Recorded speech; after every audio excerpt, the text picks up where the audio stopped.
Welcome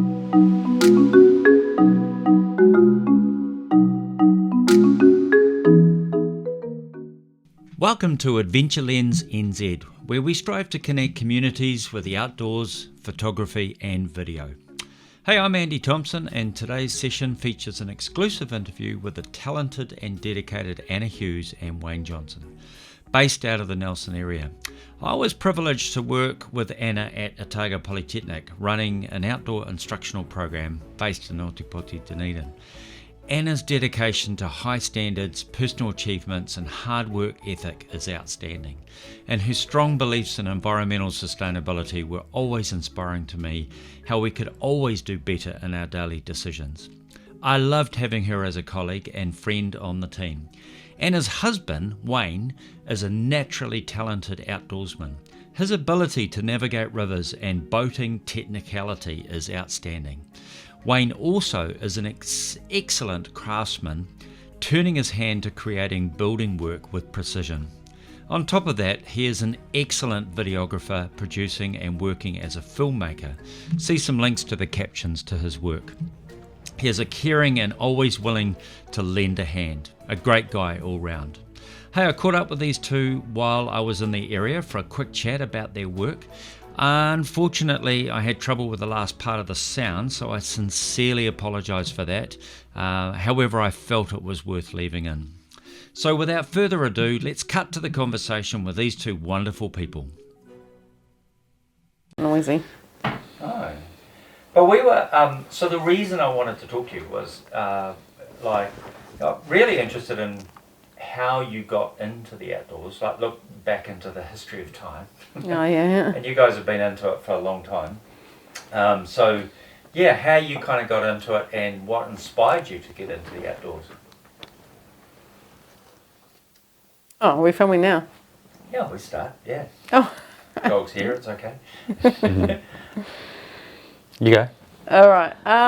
By accident.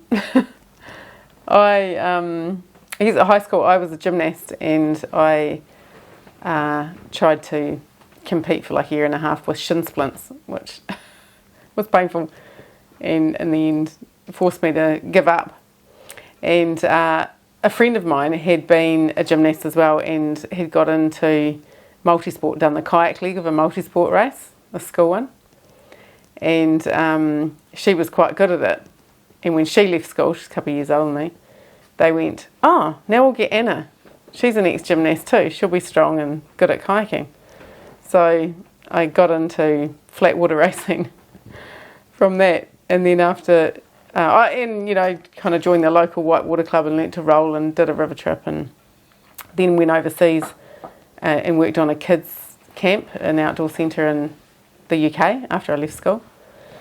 And I could already roll and I knew the river a little bit, and so I guess it was something that I could do reasonably well when I was quite young, and so I kind of just got nurtured by older people and went, I'm going to take you on the River Dee, and I'm going to teach you more whitewater skills, because some of these older people that I worked with had them. And You started in New Zealand though, eh? Yeah. And then went to... Yeah, it was when I was at school. And then went to the UK for a year when I was 18 before I went to university at Otago. Yeah. And so then just canoe club, and lots of the people in the OUCC. In the good old days are all climbers and trampers. And was that in Dunedin? Yeah. Yeah.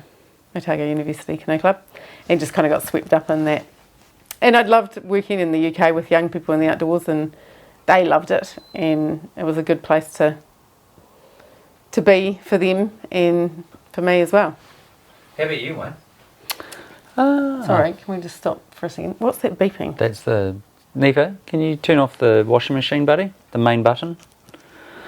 Turn it right off. Sweet.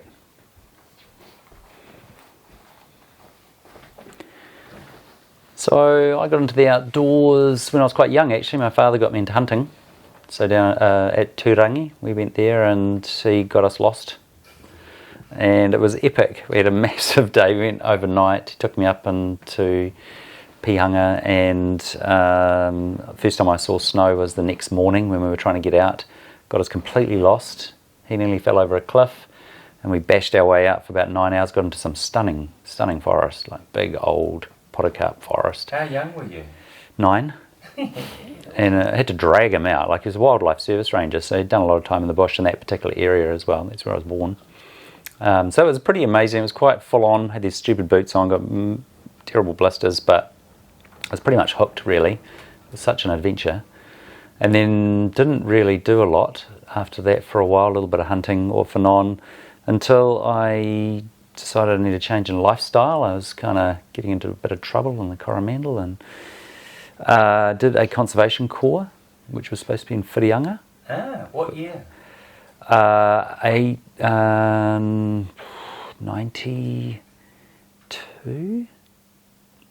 thereabouts. Wow. And that got cancelled last minute. So then we went to Mount Somers, and I met John Leith and Andy as well, and they were running conservation corps there. So that was the beginning. He got me into paddling, taught me how to roll, and we just didn't stop from there. Went to Otago Polytechnic, did a couple of years. I did a year, then went to Wairarapa. My first job in the outdoors, worked for Wart. Oh my God. That was 94. And then back in 95 to Aoraki and met Sean Waters. We became friends. He was my tutor. Stayed in the same house with another friend of ours, Paul. And just skyrocketed from there, really. Kayaking was probably the main thing, but did a bunch of climbing as well. And then just started moving around different outdoor places and mountaineering, and tried a bit of everything, really. Quite enjoyed rock climbing back then. So what about the conversion between doing it and teaching? How did that occur? Well, I guess for me it was just this kids camp in the UK when I was 18. And I'd also coached gymnastics. When I gave up at 15, I coached for 3 years before I left Nelson. And so I guess coaching and instructing, pretty similar, both with kids. And and it was fun. And you got really good relationships with these young people who are really thriving in the outdoors. And so when I went down to Otago University and joined the canoe club, I had a few skills already, and so then I could nurture some of the people that didn't have any, as well as being taught myself by those that had much better skill than me. So I guess it was the teaching part was something that I'd done a little bit already, but in a different context. How about you? Well, I guess actually thinking about it with the question, I probably got into teaching while I did my trade as a painter and decorator, because I was a foreman and all that kind of stuff. So I used to support other people in it. And then when I got into the outdoors, and particularly when I started with the outdoor rec course, then that was all part of that course, was getting into instructing and teaching. And I loved it, and I worked with drug and alcohol rehab place in Timaru. So we took out some interesting people into the bush, and yeah, it was good. So I actually really just loved it, being in the outdoors with people. And then of course throughout the course it progressed into more technical teaching. And yeah, I just really enjoyed that. It was quite exciting to be out in the outdoors and managing people, and never a dull moment, really. So who were your inspirations? I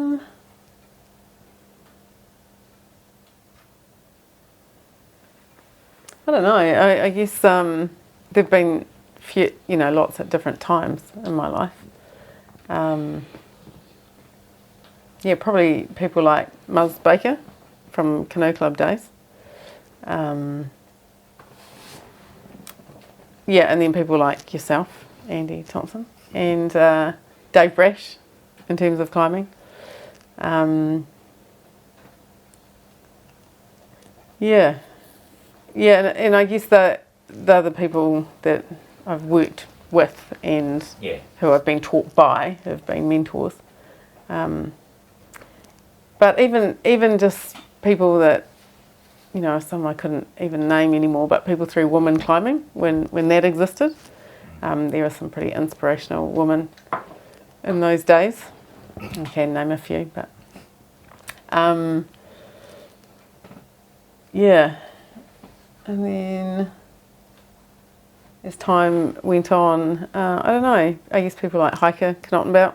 I didn't ever work under Hiker, and I just met him through, Wayne and other people, but quite an inspirational person in terms of philosophy around the outdoors and nurturing people, and yeah. Who are your inspirations? John Leith initially from the Conts Corps. He was great. He was an amazing outdoors guy, and he had some stories too. Done some mountaineering and had some epic adventures. And then it just worked through Hiker for sure, without a doubt. Hiker and Ruth actually, when they were together. Well, they still are, but when they were both instructing us at Araki. And then Joe Straker for sure. Sean Waters, big time. He was great, Why are they so inspirational, these people? Humble, talented, fun, adventurous. Passionate. Yeah, rowdy. John Mack said another one, yeah. Just good people, and wholesome and... Alan Sagmeyer, yes. Very genuine and just great people to be around, and you trusted them because you were in these adventures together and you knew you could count on them. So, like for women's climbing, for women in the outdoors, I've kind of looked at you from a distance in regards to your journey, and your journey, like when I first met you, you didn't have any kids. And you were, may have had a different perspective about being in the outdoors, or might have shifted a little bit. Can you unpack that a little bit on how your journey's been with that? A shift, yeah. I guess when I really got stuck into the outdoors and outdoor instructing, I was really into the hard skills. It was a little bit like, my gymnastics background and wanting to learn a skill and learn it really well and do it well, and then wanting to pass that on to other people. So I thought that I wanted to work at OPC, or Hillary Outdoors is now, and went up there and checked it out, and it didn't it didn't vibe for me. So ended up at the Outward Bound School, and that was much better in terms of, I don't know, it wasn't where I thought I was going to go. I thought I was going to go like hard skills. Well, I guess I did, because then I went from there into Otago Polytechnic with you, and that was teaching hard skills, getting these people to a level where they had good hard skill, and then helping them to learn how they can teach others. I don't know. I guess kids put paid to that, really. I'm still quite passionate about teaching skill, because my belief is that if you have a good level of skill in the outdoors and you've developed judgment through experience, and you know how to manage self and others and interpret the environment and the weather and all that stuff, then you can be safe, and the outdoors can be a place where you really thrive. It can be really good for your mental health, be really good for your spirit. And so I guess Outward Bound shifted me that way a little bit more. I guess it gave me that balance. And then when I went to Otago Polytechnic, then I had the better mix of the two. Now I guess I've kind of gone back there actually, but there's been a big gap in between, obviously, with the kids being 12 and 15. I didn't do a lot in the outdoors when they were really young, because I was very focused on them and parenting them. So it's probably about 6 years that I just did a few phys ed school camps and a bit of climbing work with Dave, and now I'm actually really thriving on my own level of skill, hard skill again. Like now we're close to Buller, I've been back into paddling, and Paynes is just over the hill, and I'm back climbing 20s, and I didn't expect that actually when I was going through my years of mostly parenting the kids. And also getting back into working in the outdoors when I was kind of in the education for sustainability around for quite a long time. But I guess moving to Nelson, it was a natural thing, because because we're in such a good place for it here. I don't know if that answered your question. Yeah, it does. Yeah. How about you? Because You've kind of gone in and out. You were really into the Polytech thing. You know, you worked for the program down in Dunedin quite a bit. Yeah. But then, you know, you've been making tiny homes, building, filming. Mm-hmm. You spend a lot of time in filming. So you've kind of transitioned out of and in, or always been in there. What's that journey been like? Oh, it was interesting actually. I guess so. My last outdoor job was managing a sea kite company in Milford for Roscoe. And I think, you know, tourism, I definitely sort of had enough of entertaining people after a while. And I did enjoy it out there, though. It was a stunning place and it was a privileged job, as usual. So I just was doing more video production. I really wanted to explore that more. And then moving to Dunedin, it gave me an opportunity to look at that sort of natural history style of filmmaking. And that didn't quite work out, but I actually ended up getting work in television. So that was fantastic. I thoroughly enjoyed that, and it worked out well with children coming along and gave me some more stability, and I was around home, and I did get a pretty amazing trip down to the Antarctica, so that was super cool. When did you go? When Eli was 6 months old. No, it was 4 months. 4 months. So I had what, 6 weeks? You came back when he was 6 months. I think I had 6 weeks, 2 months away, and what was the project? Tell me. Oh, so that was just by chance. It was pretty funny. I was working for a kids television program. I was quite a key part of it, and I checked an old Hotmail account, and there was a email from Graham Charles saying, "Hey, we've got a job. Are you interested to come to Antarctica, Falklands, and South Georgia to film the guests on a ship with 100 people?" And I luckily checked that because I had no time at all. I laughed. I showed Anna and said, "Oh yeah, whatever." She's like, "Well, you know, you can't turn something like that down." I was like, "Whoa, okay, I'll give it a whirl." Talked to my director, and he was fine. Said the same thing. Said we can manage, and I headed off to South America, and then we shipped on down, and I did 2 trips over that time, and just filming was phenomenal, and storytelling, it was epic. I had my computer bolted down. I was editing, you know, Force 10 storms and a Force 8 storm while I'm rocking around, and so that was awesome. Then came back to more kids telly, and at times I've missed the outdoors for sure. Even thought about getting back there and having another go, even though I felt like maybe I'd had my best days at it. But it just hasn't really worked out, and just followed my old skill sets and mixed it up a bit, and it just works well. It's been around. But Wayne will always be a paddler. Yes, And still back into the paddling since we moved back up here. That's awesome. What are you paddling at the moment? What sort of boat? Yeah. I've gone through a few.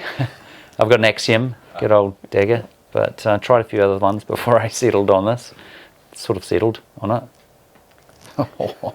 Ask for forgiveness later. Well, I just bought a creek boat actually, so I'm quite keen to do a bit more creeking. Karamea in January with the Sean and Dallas and that crew. So cool. Yeah. There's another boat that I saw down there which looked quite good. It's the latest one that's come out. Not the Rewind, a different one. No, not the Rewind. They've just showed it on Facebook tonight, I think. Actually, they had a couple sitting at the kayak school. I saw it at. It was there for some rafting last year, and floated past and went. Ooh, Not the Ripper. Yeah, the Ripper. No, Piranha. And I've not paddled one. I don't know. They look awesome. Good. They're great. Yeah. It's the old Bandits comeback, really. Yeah, right. They were the half slice of the 90s. Yeah. And now they've just fancied them up a bit, made them a bit sleeker and stuff. Yeah. Perfect. So our boats are good. We've all got an Axiom, 3 of us, and the Ripper is a little bit. We've got one at work, and I wouldn't put beginner paddlers in it. Right. Yeah. Cool. Yeah. Good. yeah, that's quite slicey. They're quite tippy. Yeah. Yeah. Cool. No, great. Good boat. Yeah. The boating's great. There's, Murchison, we've had heaps of fun, and Eli's well into it. He's charging, not this one, but he's having a ball. He was with Liam Hopkinson the other day, and then Zoya. I saw something on Yeah. Yeah. That's awesome. So that's really cool. yeah, Wow. yeah, it's good. I'm thoroughly enjoying the outdoors. Yeah, and the tramping and hiking and stuff. Yep. So what's it been like? Because I'm really interested. Because you've gone from singlehood to motherhood, and staying in the outdoors has been quite challenging in that role. What's that been like? What are the issues that kind of go along with it, and the frustrations and the challenges? Well, I guess you can do it lots of different ways, and lots of women do. But I'm a little bit all or nothing. When I had kids, I just really wanted to parent them, and so, as you know, I got seconded for a year, so I held on to my job for a couple of years. But then, even after 2 years, I was just like, I'm not willing to be away from my 2-year-old for long periods, which you are. I mean, I think working at the Polytechnic, I think I worked out that over the year you're away for almost 10 weeks or something. In total, it's just a lot of time. And then, of course, NEFA came along soon after that. So it was tricky, actually. It was really tricky. I remember Nzoia brought in the revalidation system, and I got a phone call from Penny when I had a newborn on the breast, and she's like, what do you do with your awards? I'm like, what do you mean? Oh, can't explain this to me again. So then, of course, they got shelved for a while, and when the kids were 2 and 5, and we were living on Quarantine Island, Kamotoroa, in the middle of Otago Harbour, I had 4 qualifications, Nzoia awards, to revalidate. And I don't think it would happen these days, but it was all quite new back then. I just couldn't revalidate 4 with two kids and living on an island and a bit of part-time work each, and it was all just, yeah. So I had kept hold of 2 of them, just my level 2s, and let the other 2 go. So that was a little bit of a, that drew me half out, I guess.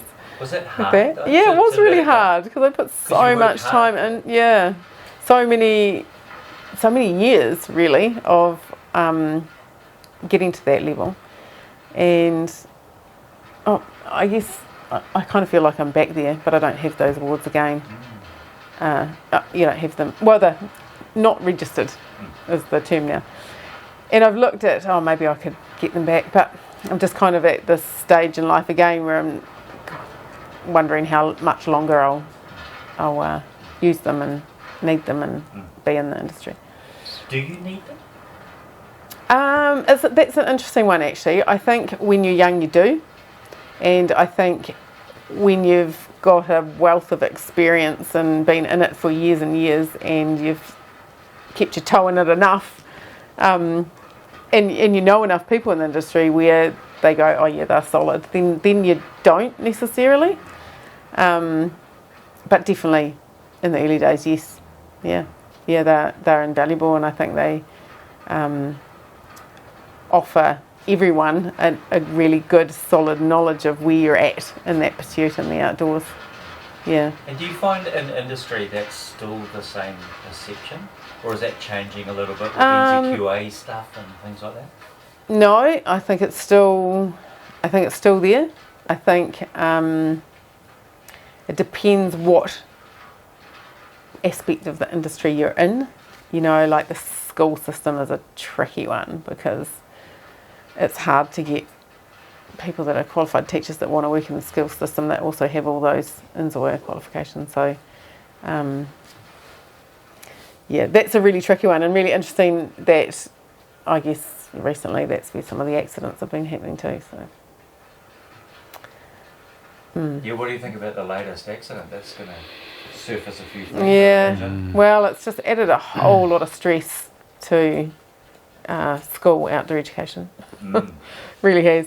And a whole lot of fear. Understandably, I'm a parent of kids of that age as well. Yeah, I don't know. I'd hate to see the demise of outdoor ed for young people in schools. But we do have to always be assessing the balance of the experience,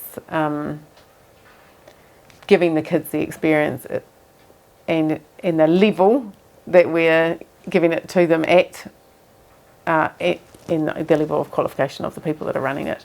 And not just qualification of people running it, but the organisation or the school, in this case, their knowledge and understanding of it as well, in terms of, it's not like an outdoor centre where the manager is really experienced themselves in what happens on the ground, normally, hopefully.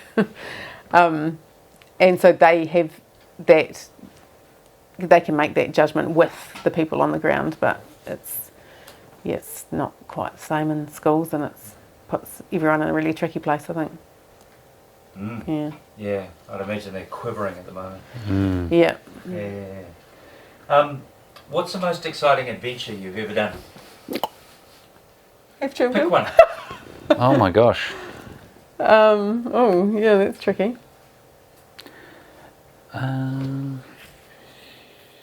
Well, most exciting. Well, God, I guess that almost, to me, it's like, when was I my scaredest on an adventure? Which would be the Great Talbot Pass, probably.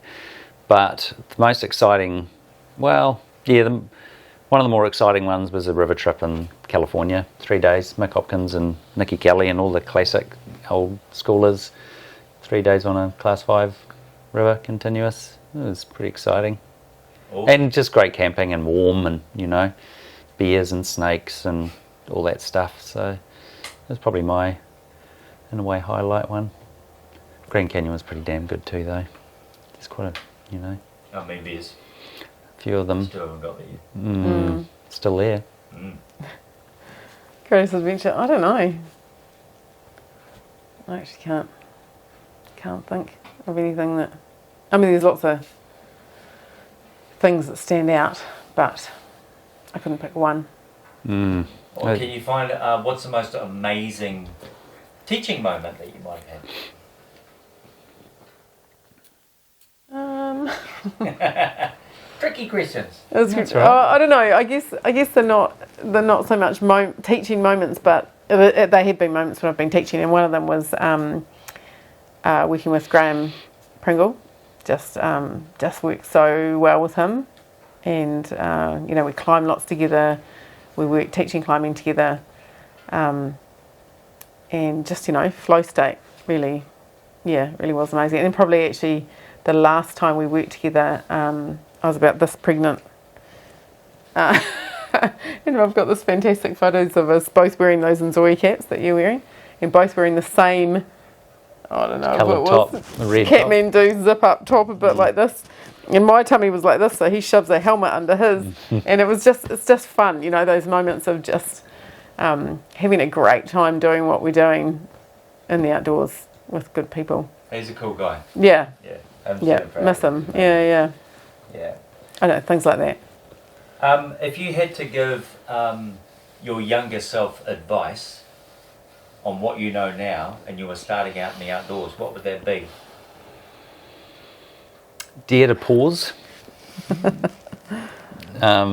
Steve Henry told me to do that once, which was very good advice. Just before you do something, just stop for a second and just think about what you're about to do. And Steve Henry? Yeah. Gosh, he really pauses. Dare to pause, lap it up. Yeah.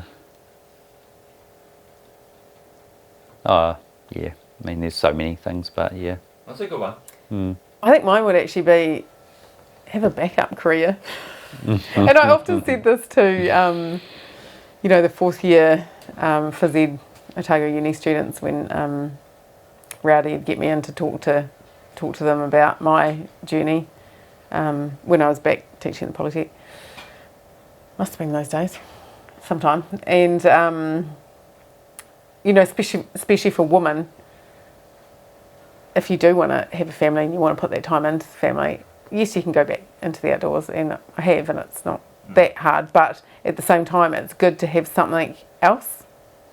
It's good to have another passion that works better with family. Yeah. That's not advice to my...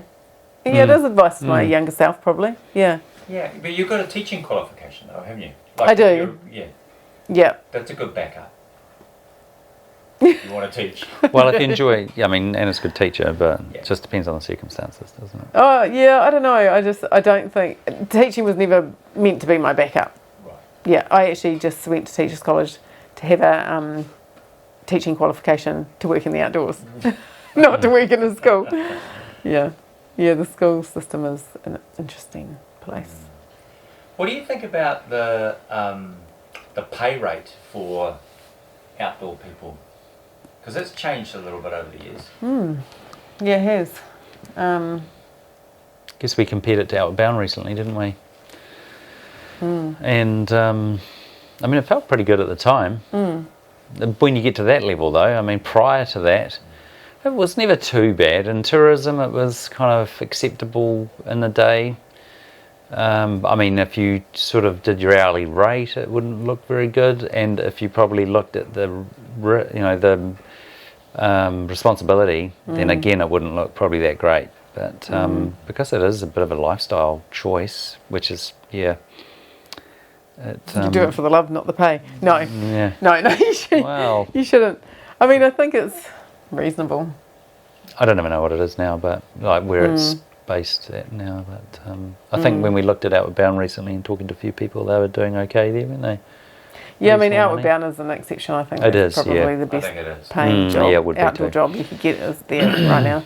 I mean, I guess they look at people our age who are working at an outdoor centre, and it's really not. It's really not very good pay if you've got a family and you're trying to. Heck, no. Yeah. And in this day and age with housing and cost of living, it's probably not. It's an expensive industry to operate in for everyone, not just the people who are on the ground working, but the people creating, running these not-for-profit trusts or whatever it is that you're working for. That's expensive, just running that. I was just wondering, if you kind of look back to the teaching, because you are both educators, and in some way, what's the greatest, what's the inspiration to teach? Why teach? Because you kind of started out doing it personally, and then you ended up being an educator and a teacher, and you said, well, it wasn't actually quite your plan, or your backup plan or something. But why? What's the inspiration about teaching for you guys? Well, you still do it. I mean, teaching at school wasn't my backup plan, Yeah. but teaching in the outdoors was a plan from quite young. And I think it was that experience that I had in the UK when I was 18 and working with young people in the outdoors and just seeing how much they thrived in that environment, how much they loved it and the relationship that you built with them in that environment. I think that was my inspiration. And also, like I said, having that background as a coach. Yeah, I think that's, So I loved being in the outdoors for a start. If I could do my job and be in the outdoors, then that was kind of an ideal. And then I was just inspired by the people that I was around, and it was challenging, to do it, but a good feeling to get people up, look at the big smiles on their faces. And I mean, what I probably enjoyed the most out of instructing was working with people that weren't enjoying it and trying to get them to a place where they would enjoy it again and just bring it back a few steps. So, I worked with quite a few women kayaking, and they'd often scare themselves to the point of really not enjoying it, and I just loved that challenge and partnership with them to bring them back a few steps to bring them forward again. And I'm still teaching now. I'm enjoying teaching our kids how to do it. So. Because I think it's quite an interesting thing. Like, lots of people get into the outdoors because it's quite personal and they enjoy it and they get a thing out of it themselves, and they get out of it. They get out the relationship that they build with people and those sorts of things. But then teaching's another place because it's a lot of selfless giving in some ways, I think. And if you don't have a headspace for that, then it doesn't really work that well in some ways. So I think there's quite a special thing about teaching in some ways. and I think that it's the like-minded people that you meet when you do that. Like Eli, our eldest, a few years ago said, I want to work at the Outward Bound School because I want to have friends like your friends. I mean, how cool is that? That's awesome. That he just thinks that our friends that we've still got from Outward Bound days are super cool people, and he wants to work there so he can meet people like that. I mean, that just says it all, really, doesn't it?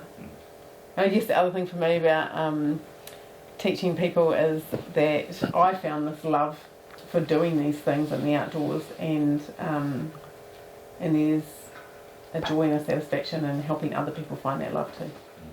Yeah. It's a bit of payback, because people put time into us, and it's nice to repay that back to new people that are getting into it as well. A huge thanks to Anna and Wayne for allowing me the time to chat with them.